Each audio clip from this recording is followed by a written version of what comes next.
Buck Rogers in the 25th century.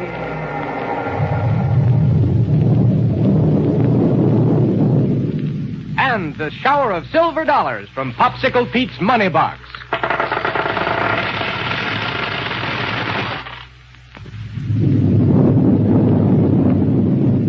Now, let's see now. Buck and Black Barney have finally managed to open the door of Barney's big underground machine. And there... But let's pick up our story exactly where we left off. Are you all set? Then here we go, 500 years into the future. Willie! Barney. Captain, I know that I shouldn't leave the poor little tag all alone by himself down here under the ground. Willie! He was in the control cabinet of your machine, wasn't he? Sure he was. And now he's gone. Captain, what could have happened to him? I don't know. Isn't there some other part of your groundhog where he might be? Sleeping quarters or something like that? I looked at him and he ain't there. My Willie's gone, that's all. He's gone. Now, Barney. Somebody or something must have come in here and taken him. You hear me? Yes, I hear you, but listen to me. What do you mean, listen to you? My Willie's gone, ain't he? Yes, I know, Barney, but no matter where he went, he couldn't have got very far in the few minutes since you left him here. Just the same, he's gone. Now I don't know what I'm going to do. Find him, of course. There's no way under the sun for him to have got very far away here underground. Come on, Captain. Come on, we'll go out the same way I did when I disintegrated my way up to the cave, but me and you run into each other. Okay, Barney, lead the way. Only watch your step. Yeah, sure. Probably some big wild animal will come along and take it easy, Barney. This is a pretty sharp climb, and we haven't got a neutron lifting units to help us along. Who cares about anything like that? We gotta find it. We got Willie. Well, here's the big open cave, Barney. Yeah. You see anything of him? I'm afraid I don't. Although there's not very much light filtering in here from your control cabinet. If he got into this big cave, Captain, he would have got lost it. He probably didn't see me anywhere around, so he kept on going and going. There's no telling where he might be now. Not necessarily, Barney. What do you mean, not necessarily? Well, this cave isn't as big as all that. And there's only one way he could have gone out of it. Sure. He might have fell into some big hole or bottomless pit or something. No, Barney, no. The disintegrated shaft that leads down to our mechanical mold. Come on. You think maybe he could have went down there to where Lieutenant Woman, Dr. Yours had? The same way I done? That's it. Now, here's the shaft. Yeah. Only be careful, because it drops almost straight down, and it's nearly... Barney! Come here! Did you hurt yourself, Mr. Barney? Yeah. I guess No, sir. No, sir, Willie. Are you all right? Well, sure I am. Only wanted to jump all the way down that long shaft. On account of I couldn't wait to... Well, why do you think? On account of I must have slipped a little bit because it was so steep, that's why. Oh, hello, Captain Rogers. Hello there, Willie. Well, I'm glad to see you're safe and sound. Oh, sure I am. Well, I bet you ain't twice as glad as I am, Captain. Not even half as glad. No, sir. Still don't see what all the fuss is about. Willie was just sitting here talking to us. I just got tired of waiting, that's all. And I wanted to make sure you were all right, Mr. Barney. Did you? Yes, sir. Then when I got out into sort of a cave up there, I saw a light coming up from that disintegrated away place. And I heard Lieutenant Wilmer talking with Dr. Ewer. So I thought the best thing to do was to come down here to them. Oh, okay. As long as you was coming to Lieutenant Wilmer, it's all right. The scamp. He heard us saying some nice things about him, too. But I guess they won't hurt him. Thank you, Lieutenant. Well, you see, Lieutenant, the one thing I like about myself most is my being so modest. So I always tell Willie to be that way, too. Don't I, Willie? Yes, sir. Sure. And someday my little Willie's going to grow up to be the finest man that ever lived. Just like you, Captain Rogers, and Dr. Ure and Lieutenant Wilmer. Well, the thing for us to do now is to get these two mechanical molds underway and headed for the surface. Suppose Barney and I go into the other machine. Yes. And leave you folks here to work the mold's non-recoil energy projector. Well, you think we can exert enough power against the nose of Barney's machine to push it right on up and out of the hole it dug? Yes, sir, now that the ground brake is off. Well, it's worth trying.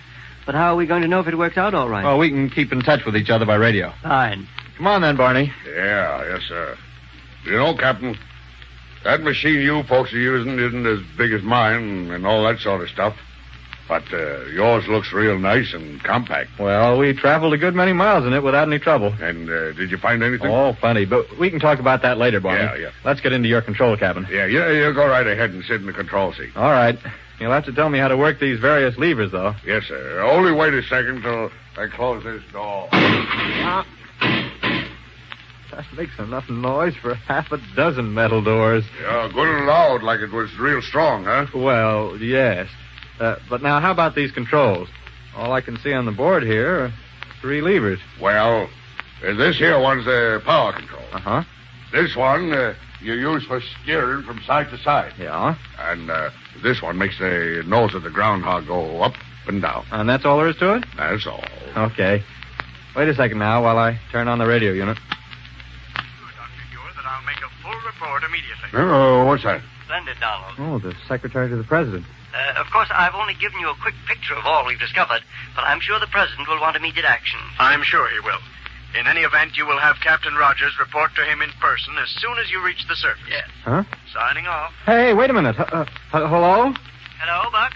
Doctor? I was just talking to Donald, the president's secretary. So I heard. I think it best that no time be lost in making official contact with the people we found living deep under the earth. Oh, sure, but what was that about me reporting to the president? I imagine it's just a case of giving him the complete story on this expedition. Oh, well, now look, Doctor. Yes? It won't be necessary for you to make the mechanical mole push this machine of Barney's all the way back to the surface. No? No, sir. It'd be easy, but, well, sort of messy. Well, what do you want to do then? Well, push us upward a little bit, and we'll roll right into the big cave up here. Then we can turn and proceed under our own power. Oh, fine. Well, are you all ready to move? Anytime you are. All right, then here we go.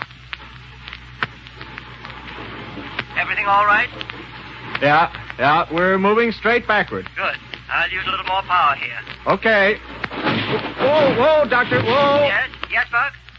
We've rolled into the open space, and it feels as though we've turned completely around. I can see you have through our metallo glass window. So all we need to do is head upward. You folks can follow us or make your own path, whichever's faster. Oh, following us up will be the fastest. We really got power in this here groundhog. Well, we'll see. Incidentally, Buck. Yes? Donald is having a rocket roadster made ready for us to take us to the president. Good. Well, let's get going. Go ahead. Hang on now, Barney. I'm going to turn on the power. Sure. Boy,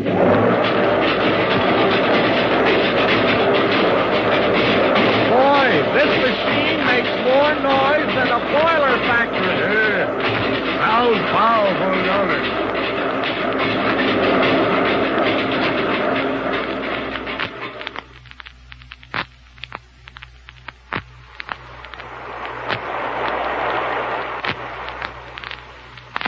Very kind of you to meet us at the spaceport with this rocket roadster, Donald. It was on the president's instructions, Dr. Hewer, to ensure you're not being held up by the crowds that were there to greet you. There was quite a crowd there, wasn't there? Yes.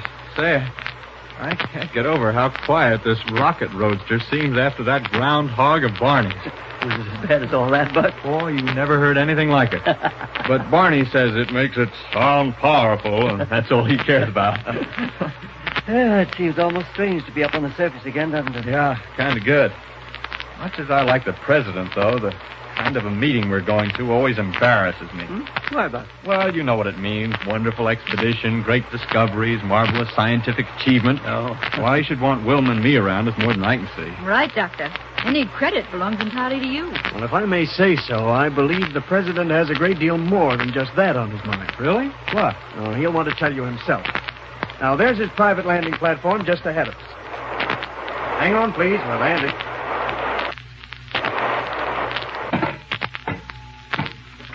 Now, right this way, please. Shoot, Wilma. Thanks. Doctor? Thank you. We'll enter his private office through that door over... Oh, Mr. President. Welcome all of you. Well, Mr. President. And congratulations on what I believe is the greatest scientific accomplishment of our age. Thank you, Mr. President. There's so much to say in commendation for your amazing feat that I won't even attempt it. Suffice it to say that arrangements for establishing social and commercial relationships with the people of your underground city are being made now. Splendid. I only hope that we may have a hand in it, sir. Rogers, you may not. What? Now, don't look so unhappy, my boy. I have another assignment for you. That is, if you're willing to take it. Why, sure. Of course I am, sir. And don't speak too quickly, Rogers, because if you do accept it, it will be the most dangerous assignment you've ever attempted. Well, I don't know about you, but I'm willing to bet that Buck takes that assignment, whatever it is. So don't miss the next episode.